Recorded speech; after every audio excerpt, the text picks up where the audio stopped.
Bismillahirrahmanirrahim. Assalamualaikum warahmatullahi wabarakatuh. Waalaikumsalam warahmatullahi wabarakatuh. Alhamdulillah.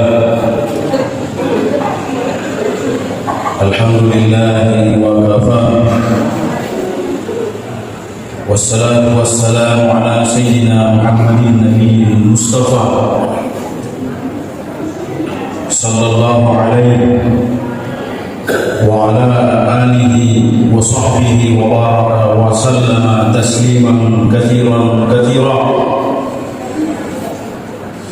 Faqala subhanaka la ilma lana illa ma 'allamtana innaka antal alimul hakim. ثم يقول لقد كان لكم في رسول الله أسوة حسنة. وقال النبي صلى الله عليه وسلم تركت فيكم أمرين لم تضلوا ما تمسكتم بهما لم تضلوا أبدا. Qala kitabullahi wa sunnata nabiyyi atau kama qala Rasulullah sallallahu alaihi wasallam. Jadi bapak-bapak, ibu-ibu, jamaah maulid yang insyaallah ia wani angka kilalana alabirni sabada pengataya dunia elok papule sedi jamaah-jamaah malam ini. Maka perkumpulan kita mulia sebagaimana mulianya orang yang kita peringati hari kelahirannya pada saat ini. Jadi teman-teman Mawalabi, surat Mawalabi wabil khusus yang kita muliakan bersama para tokoh agama, tokoh pendiri yang insya Allah juga meluangkan waktunya bersama-sama dengan kita pada malam ini. Wabil khusus lagi adina pengurus atau panitia masih kita yang mampu ada karya itu pada bunga yang masalah ini.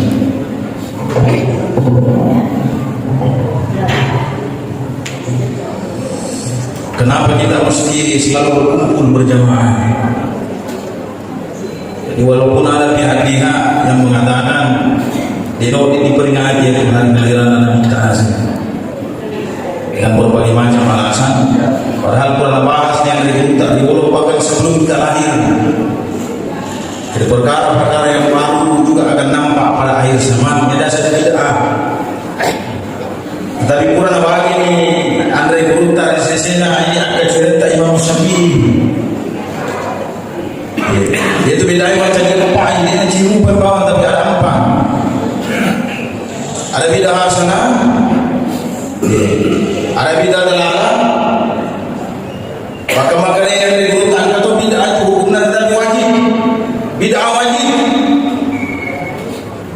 Selesai dicontohkan pondok pesantren. Tidak dicontohkan di zaman Nabi, tidak ada sekolah, tidak ada pesantren di zaman Nabi. Tapi ternyata ada anak-anak kita yang tumbuh yang keluar dari pondok pesantren dia yang kembali pelambangannya agamanya. Ya, pesantren itu bid'ah. Tidak ada di zaman Nabi, tidak dicontohkan di zaman Nabi, tidak diperintahkan di zaman Nabi kepada ke sekolah. Jadi dia yang cirupan itu bid'ah, yang maka asal bid'ah pasti sesat. Ya bid'ah wajib termasuk sama Al-Quran. Yaitu Al-Quran yang pada bulan dicetak dalam satu kitab 30 juz jumlahnya juga tidak pernah diperintahkan di zaman Nabi, tidak dicontohkan di zaman Nabi.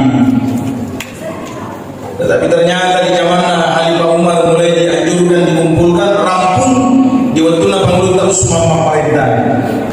Terkumpullah ayat suci Al-Quran 30 juz dalam satu kitab yang juga sekarang ada di rumah. Ini bid'ah wajib, bid'ah tetapi wajib hukumnya. Menegel ada hubungannya Allah. Al-Qurannya hanya orang-orang tertentu saja yang bisa membaca Al-Quran, hanya orang yang hafal Al-Quran saja. Ternyata orang-orang katakan bid'ah, ternyata hasanah. Tidak cuma kita berbeda hasanah atau beda wajib, tidak wajib yang kita maksud. Oh yang mulia beda hasanah. Kenapa tidak dirahmati Allah Subhanahu Wa Taala? Ada mengenai dulu sisi rumah terbuka, berkumpulnya orang-orang saleh dalam satu majelis. Nabi janjikan sebelum mereka beranjak karena kebaikan mereka berkumpul. Kita ini yang berumuran dosa, yang serba kekurangan, mata kita semua yang ada dalam anggota tubuh kita hari-hari bergelimang dengan maksiat. Tapi kita datang di tempat yang paling baik dengan niat yang baik, berkumpul belajar bersama dengan orang-orang yang baik. Maka pada malam ini pastikan bahwa kebaikan kita malam ini akan dipandang oleh Allah Subhanahu Wa Taala.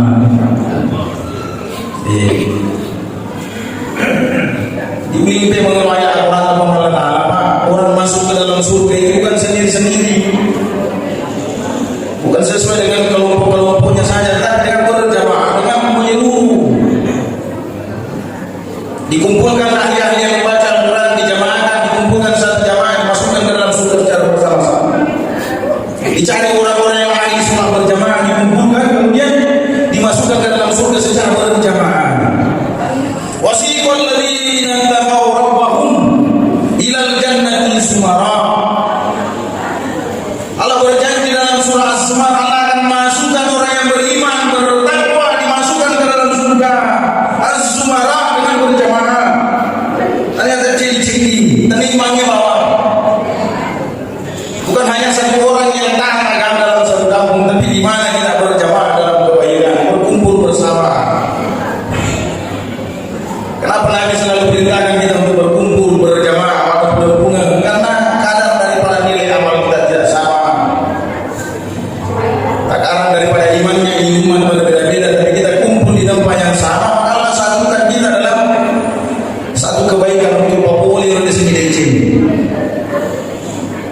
Pada ini akan jadi saksi berkumpulnya kita karena agama. Karena mau mewujudkan daripada bahwa kita termasuk umat yang cinta kepada Nabi.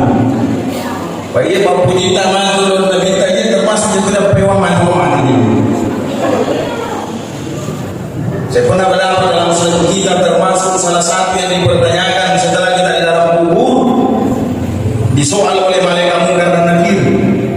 Oh dipalih mati adalah calon ini kubur akan diperlihatkan kita kepada si mayit satu gambar. Segi gambar. Kemudian malaikat Munkar Nakir bertanya, bagaimana pendapatmu, bagaimana tanggapanmu tentang orang ini? Ternyata yang diperlihatkan adalah Sayyidul Anbiya, Sayyidul Mursalin Muhammad Sallallahu Alaihi Wasallam. Sebelum dia pernah ditanya dari kubur dibilang itu nih kepada bagaimana penilaianmu? Kasarannya rupa pitanya makna ketika kita berpujimu sampai di mana ketaatanmu, sampai di mana kecintaanmu kepada Nabi, manusia yang paling dikasihi oleh Allah, sehingga Allah Taala bentangkan dunia ini untuk kekasihnya Muhammad Sallallahu Alaihi Wasallam. Agak tuh hadisnya. Dalam satu kitab, Allah Taala hadirin dirahmati Allah Subhanahu Wa Taala menceritakan, menjelaskan kepada Nabi bahwa seandainya bukan karena engkau wahai Muhammad, tidak aku ciptakan Dewa Pancajana sebagai penalimun. Sebelum Nabi tak kehajiman, bahkan ini tamu Nabi Adam alaihissalam manusia pertama diciptakan dalam surga. Waktu Nabi Patung yang dilihat Nabi Noe, nah karena pegawai saya tidak salah, maka dia kesana-sana yang pernah dipenuh kata baju ini angkat daruki la ilaha illallah Muhammadur Rasulullah. Jauh sebelum Nabi kita lahir, namanya sudah tertulis di dalam surga, namanya sudah tertulis di arasat apa Allah dengan tinta emas. Ya Nabi Adam tu macam kelihatannya itu lawang yang Muhammad. 124.000 Nabi Rasul, tidak ada Nabi yang sebanding, yang sejajar namanya dengan Allah Subhanahu Wa Taala selain Nabi kita Muhammad Sallallahu Alaihi Wasallam. Ini rajaan Nabi-Nabi. Ila punggawa pimpinan na rupa tahu yang mana na rupa tahu sampai orang yang paling mulia itu para nabi. Nabi tertunduk ketika Allah Taala katakan, dunia ini aku ciptakan untuk engkau wahai Muhammad. Kemudian dengan kerendahan hati Nabi bertanya kepada Allah, Tuhan, ya kau iya nasan Muhammad untuk ibadah kepanjangan. Untuk siapa kau menciptakan Muhammad? Kemudian pengalaman kembali mengada untuk iko aku ciptakan untuk menjadi kekasihku, khusus menjadi kekasihku Habibullah. Kemudian dirahmati Allah Subhanahu wa taala. Kemudian pengalaman bertanya semua Muhammad, kau iya dosi saya ini untuk siapa? Allah sendiri bertanya kepada Nabi kita bahwa aku ini Allah untuk siapa? Untuk dosi ya nasi. Maka Nabi tertunduk terdiam, kemudian Allah Ta'ala menjawab, Allah Ta'ala sendiri balik kepada dia untuk laudi umat yang memuji dia. Jadi orang yang cinta kepada Nabi di akhirat dia akan mendapatkan Allah. Allah Ta'ala langsung untuk hakikatnya mentaati Nabi sama dengan mentaati Allah. Di dalam Al-Quran yang mengenai Allah Ta'ala, wa man yuti'ir rasul faqad ata'a Allah. Siapa yang taat kepada Rasul, siapa yang taat kepada Nabi, faqad ata'a Allah, maka sungguh dia adalah taat kepada Allah Subhanahu wa taala. Jadi mencintai Nabi, mengikuti Nabi, mengamalkan ajaran Nabi semampu kita. Insyaallah wujud ketaatan dan kecintaan kita kepada Allah Subhanahu wa taala. Jadi kok disurmon di mana Allah Taala nanti dulu maka masalah apa lagi kira-kira yang akan datang? Kita tidak ada masalah. Orang yang mendapatkan Allah dalam kehidupannya, betulnya tuuna sampai mati namanya masalah itu yang kayak ada kuasana terpuk dengan dengan di bawah alamat di bola. Berarti nalolongan itu pengalaman dan hubungan dari diri doa hakikatnya dia telah mendapatkan segala-galanya. Tapi orang yang kehilangan Allah, orang yang jauh dari Allah, maka sungguh dia tidak mendapatkan apa-apa di dunia, walaupun dia raja, walaupun di dunia dia orang kaya, walaupun dia punya segala-galanya di dunia, tetapi jauh dari Allah, jauh dari agama Allah, maka hidupnya di dunia pasti tidak akan bahagia. Waktu termasuk setelah kematian datang, kesusahan akan berlanjut lagi, kalau kesusahan aslinya. Tapi satu orang yang beriman, dia dilindungi hadirat rahmat Allah Subhanahu wa taala. Allah janji karena ketaatannya kepada agama, Allah Taala akan masukkan sakinah, ketenangan di dalam hatinya. Wanzalas sakinatan alaihim fi qulubil mu'minin. Allah berjanji Allah akan memasukkan ketenangan, kebahagiaan kepada seorang hamba apapun keadaannya. Kalau dia orang kaya, maka ketaatannya yang membawa dalam kekayaannya dia akan bahagia. Kalau dia seorang pejabat, maka ketaatannya kepada agama yang akan membawa dia bahagia dalam jabatannya. Menjadi orang yang taat, dia akan hadir dalam jabatannya. Dia orang yang diberi jabatan dan dia takut kepada Allah Subhanahu wa taala. Kalau dia orang miskin, maka Allah Taala bahagiakan dia walaupun di dalam kemiskinan ini ketaatan. Tapi sebaliknya Allah Taala katakan dalam Al-Quran, "Faman arada 'an dzikrillah fa inna lahu ma'isyatan dhanka." Orang-orang yang lalai hatinya dari mengingati Allah, dari mentaati Allah, fa inna lahu ma'isyatan dhanka, maka Allah akan masukkan kesusahan dalam hatinya. Allah Taala sendiri bahwa pertama susah di dalam hatinya, sehingga dunia yang dia miliki tidak bisa membahagiakan dia. Bahkan di dunia ini sebelum dia mati, dunianya akan menjadi musuh, menjadi mahal itu. Sebelum dia tinggalkan dunia ini, begitu pun setelah dibangkitkan pada hari kiamat. Kemahan ingin dipakai uang yang karena yang membuat dia lalai dari agama. Tetapi coba harta yang kita belanjakan untuk agama, harta yang kita belanjakan untuk mewujudkan daripada perintah Allah Subhanahu wa taala, harta yang kita belanjakan untuk menggembirakan Allah Subhanahu wa taala, pakar itu Allah Taala ya ampun nangan tak kamu dino dinala api, dino dinala wae, dino dinala panah, tujuan Kenapa? Karena kita sudah belanjakan untuk agama, sudah kirim ke akhirat. Apa saja termasuk perbelanjaan untuk kita pakai sholat ibadah. Bahkan motornya kita, mobilnya kita hubungkan dengan mengerjakan perintah Allah. Sekali-kali parkir di depan masjid. Motor kita dipakai hiburan itu agama Allah Ta'ala, tertolong yang agama Allah Ta'ala. InsyaAllah kendaraan kita itu akan menjadi saksi nanti pada hari kiamat. Tanya kendaraan di itu cuma kebetulan mereka di kendaraan akhirat. Kembali mulakan ke sifar mulakan, pakai itu kendaraan untuk apa? Menyenangkan Allah. Tadi sebenarnya kembali mulakan. Meninggi kunan selalu ini tanah sebanyak sifatmu. Banyak sekali kekurangan dari pengalaman kita. Apa karena dari pengalaman? Harta kita yang kita belanjakan kepada masjid sebenarnya bukan masjid yang butuh uang kita. Kita yang butuh masjid, kita yang butuh dekatkan diri kita kepada Allah Subhanahu wa Ta'ala. Tanpa kita ini masjid akan hidup pada ramai akan makmur. Agama Allah Ta'ala akan maju di akhir zaman ini walaupun tanpa kita. Tapi kita yang butuh kepada agama. Kalau di Palu terdengar kebiasaannya agaknya makan bendeng kita dia. Kita ini manusia biasa. Terkadang perkara-perkara ini muncul. Waktu disadari maka masjid ini tidak butuh saya, tapi saya yang butuh masjid. Begitupun orang yang diberikan kelebihan harta, menyumbang, membantu kepada fakir miskin, anak yatim. Sebenarnya bukan anak yatim yang butuh kepada orang kaya, bukan fakir miskin yang butuh kepada orang kaya, tapi orang kaya butuh mereka untuk membawa hartanya kepada agama. Orang kaya butuh membawa hartanya supaya hartanya sampai ke akhirat. Itu perkara yang pengalaman. Berikan mereka pakaian, buat mereka tersenyum, berikan mereka makanan. Maka sebagai ganjaran, sebagai gantinya Allah janji Allah akan membuat kamu tersenyum juga nanti pada hari kiamat. Cak diri untuk kemana?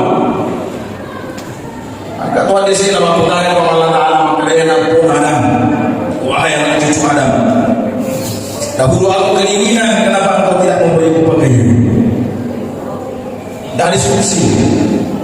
Bagaimana tu yang mengenai puang mahanya ini maka cek bukankah Allah ini adalah Tuhan semesta alam. Maka puang Allah Ta'ala maka cek fakir miskinnya anak yatimnya sungguh pada nasi goyang kecil-kecil. Mereka tidur dengan perut yang kosong, mereka tidur dengan perut yang lapar. Allah Ta'ala katakan pada hari kiamat, wahai anak cucu Adam, malu bukan nasi pagi dengan paling Andre. Pertanyaan yang sama mari non dibuang oleh Allah Ta'ala fakir miskin kelaparan, anak yatim kelaparan, tetanggamu kelaparan. Pada nasi Allah Ta'ala melupui.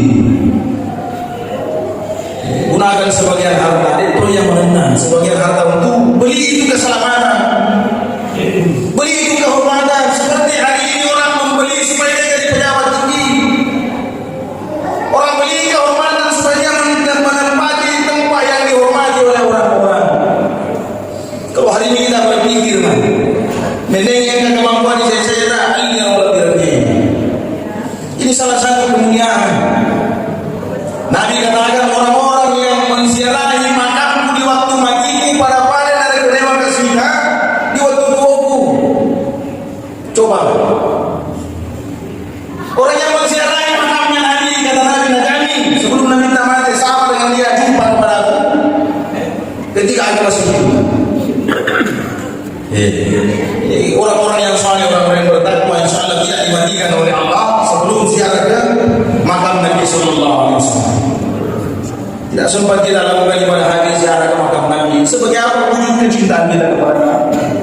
Kata Nabi, wa man ahabbani, ini ulang-ulang hadis, kana ma'iya fil jannah. Siapa yang mencintaiku maka akan bersama-sama dalam surga. Jika tu puji lo Nabi tak semata-mata cinrola maka coy orang yang belajar mentaati Nabi. Kana ma'iya fil jannah. Nabi tak sendiri akan merampung dengan syafaatnya akan masuk ke dalam surga bersama dengan Nabi sallallahu alaihi wasallam. Roh kuburan Nabi tak lahir beda itu mati kita. Alusunan Nabi tak ada mana, dia selama dia bersedih. Seperti kalau kita melewati satu kuburan Nabi menanjurkan kita membaca salam, mengucapkan salam assalamualaikum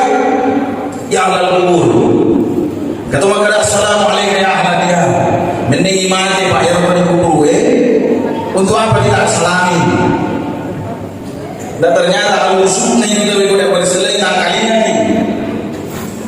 Seperti hari ini setiap tahun kita ziarah. Ada juga yang membid'ahkan setiap tahun sekali ziarah orang tua. Baiklah kalau korban ada pihak-pihak yang sedikit kita lakukan apa, dia tidak senang. Pada tadi pertama orang yang menziarahi makamnya Nabi, maka Nabi jamin, maka seperti dia jumpa dengan Nabi, seperti Nabi ketika masih hidup.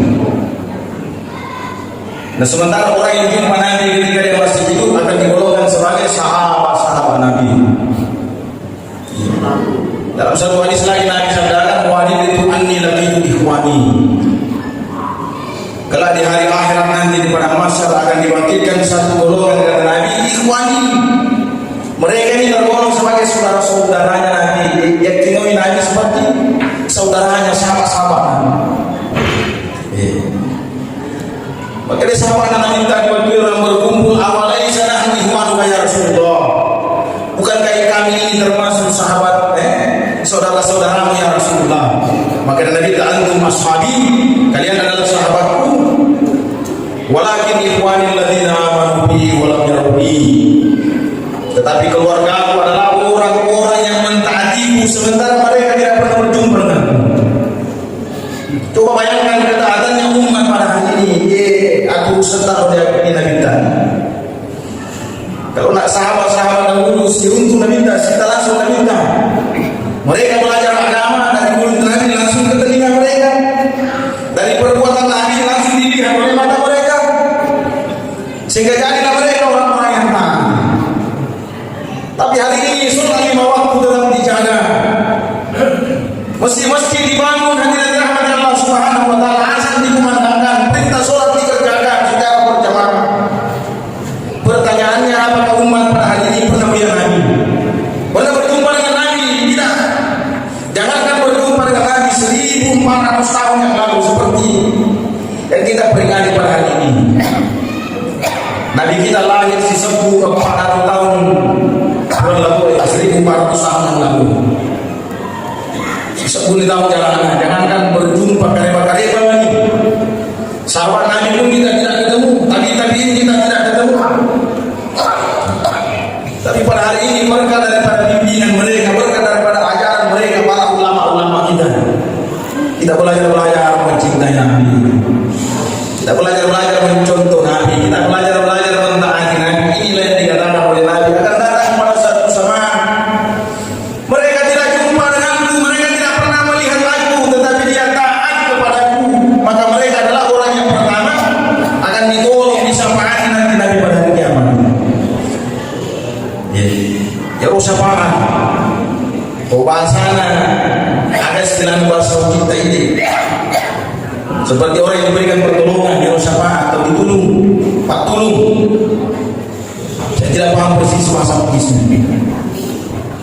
Kesini tahu melakukan suatu pelanggaran tindak pidana misalnya, maka karena undang-undang dia dihukum, dia divonis sekian tahun dia harus menjalani hukuman tahanan. Tapi ternyata disampak di dalam tahanan nikah. Ternyata ditangguhkan penahanannya anak orang besar. Dan kata terkenal atau ada penguasa di satu tempat yang memberikan perlindungan kepadanya sehingga ditangguhkan penahanannya. Dia mendapatkan syafaat dan pejabat. Sehingga ditangguhkan penahanannya atau dipercepat hukumannya, kemudian dia cepat dibebaskan. Itu juga namanya syafaat. Runtuh 40 dari orang besar, orang hebat. Nah, pada hari kiamat kata Nabi, gua syafaat Nabi. Syafaatku kata Nabi, dua rupa nasabta. Ada syafaat Nabi orang yang sudah masuk surga, tetapi di syafaat Nabi ditolong oleh Nabi sehingga diangkat dia ke atas kepada surga yang lebih tinggi lagi. Di syafaat diperiksa, dia termasuk orang yang cinta kepada Nabi, bergembira saja dengan kelahirannya Nabi.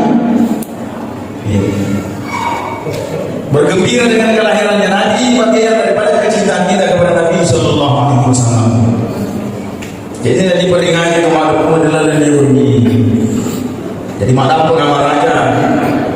Kalau mungkin pada tahun-tahun lalu kita dengar ceramah, mungkin kita sambil bercanda-canda, mencawa-cawa pada CD. Ayat ini macam apa dicawa dah kemana?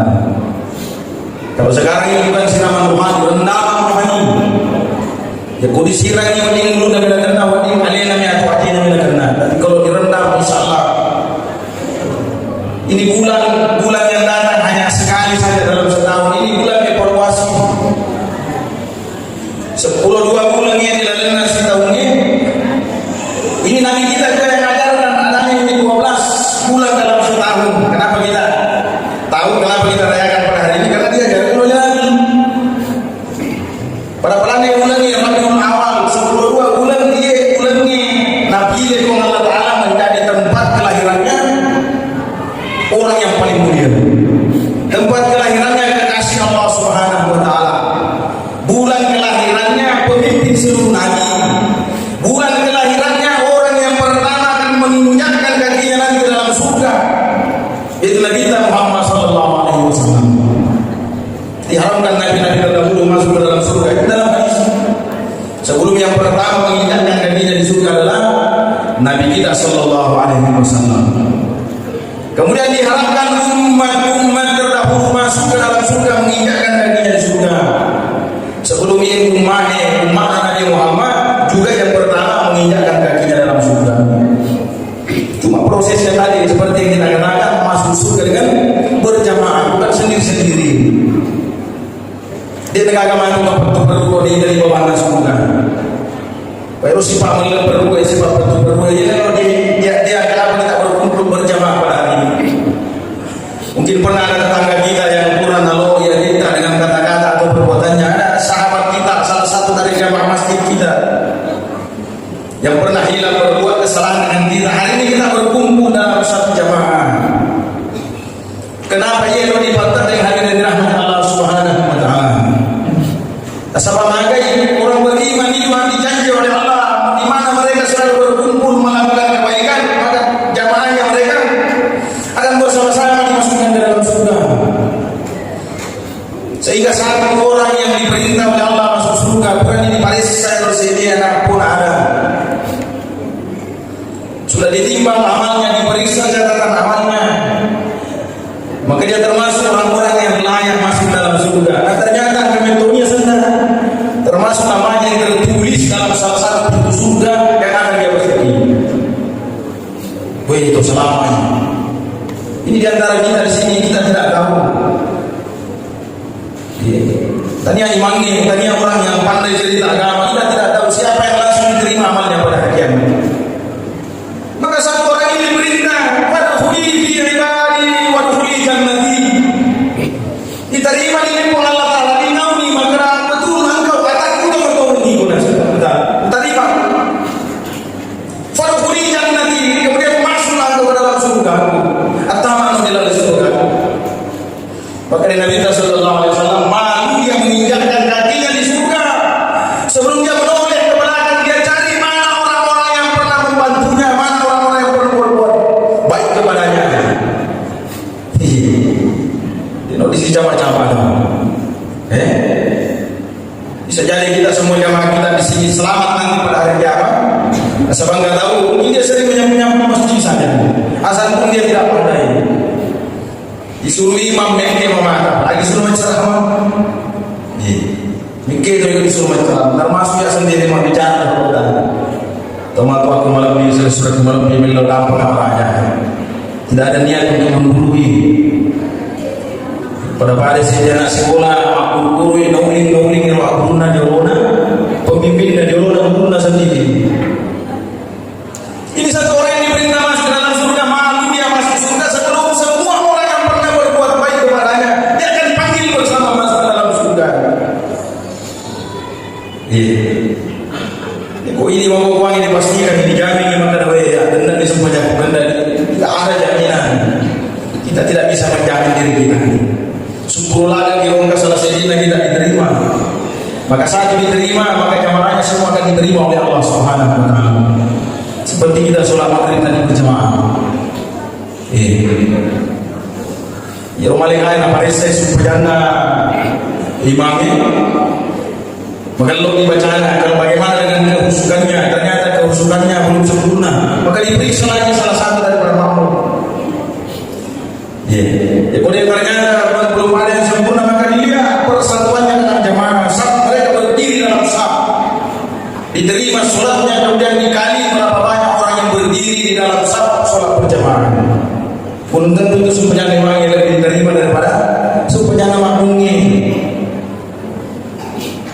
kira ustaz mega-mega kenapa ustaz maju pertama di lalu surga karena syafaatnya orang-orang saleh. Oleh pergi mampir bertutur di itu ustaz tak lupa. Bisa jadi ada orang yang pernah sadar karena nasihat kita kemudian dia masuk surga, malu dia masuk sebelum memanggil, itulah syafaat orang-orang saleh. Jadi dua pertolongan surga pertama pertolongan kita. Syafaatnya Nabi kita insyaallah malam ini kita patah kampi pemulih pepujian Nabi kita sallallahu alaihi wasallam. Kalau ternyata kita masih banyak kekurangan dalam mentaati Nabi, masih ada jalan yang kedua kata Nabi adalah syafaat pertolongannya orang-orang saleh. Jadi nanti dicapai-capai itu sudah betul-betul. Bisa jadi kita selamat dari murka Allah pada hari kiamat karena pertolongan mereka. Maka tidak dirahmati Allah Subhanahu wa taala. Jadi malam pengamaraja kita untuk urusan surat lebih dari koyo ini ke ada tanpa salah menyinggung perasaan keamanan malam pengamaraja. Jadi tidak ada niat seperti itu semata-mata bagaimana kita bermajelis berkumpul dalam ketaatan agama. Peran dia menjadi populer, maka kita ini termasuk umat yang cinta kepada Nabi Sallallahu Alaihi Wasallam. Para hadirin dari Allah Taala mengkutakan Nabi kita, oh ya tosi Allah Taala untuk ikan. Nah sahabat Nabi kita untuk menjadi kasih Allah. Allah sendiri bertanya kepada Nabi, kalau aku Allah untuk siapa wahai Muhammad? Maka Allah Taala sendiri balik, maka aku ini untuk umatmu yang senantiasa berselawat kepadamu. Itu memuji Nabi kita banyak berselawat, maka dia akan mendapatkan Allah Subhanahu wa taala di dunia, begitu pun nanti di akhirat. Setelah dia mati, si untuk Allah Taala, maka yang amat dengan menjadi sahabat tahu mana yang pamalat dan Allah Taala. Dunia ini bukan tempat untuk merampung. Tanya orang untuk minta yang wasilnya ibaratnya, bicu yang ini. Tetapi dari ketika datangnya kematian, maka yang amat dengan ini menjadi sahabat pasti untuk isi bawah pamalat dan Allah Taala boleh dia malakna. Dan cinta Allah Ta'ala boleh dicinta, boleh dibalasan daripada setiap amal yang pernah kita kerjakan. Kalau kita bisa pelana seperti itu, kalau kita bisa pelana pepujian Nabi kita membaca Quran setiap melakukan amal agama, maka setelah kematian datang, maka tidak dirahmati Allah Subhanahu Wa Taala. Sekali lagi dalam pengamalnya. Jadi sebelum sumpah kurangi, jadi benarnya datangnya dari Allah Subhanahu Wa Taala. Kalau kekurangannya boleh diri sendiri, saya mohon maaf kepada yang sebesar-besarnya kepada jemaah sekalian. Saya mohon ampun kepada Allah Subhanahu wa taala. Kita tutup dengan tasbih kepada majelis. Subhanallahumma wa bihamdik wa nasyhadu an la ilaha illa anta wa nastaghfiruka wa natubu ilaik. Subhana rabbika rabbil izzati amma yasifun. Wassalamu ala mursalin walhamdulillahi rabbil alamin. Assalamualaikum warahmatullahi wabarakatuh.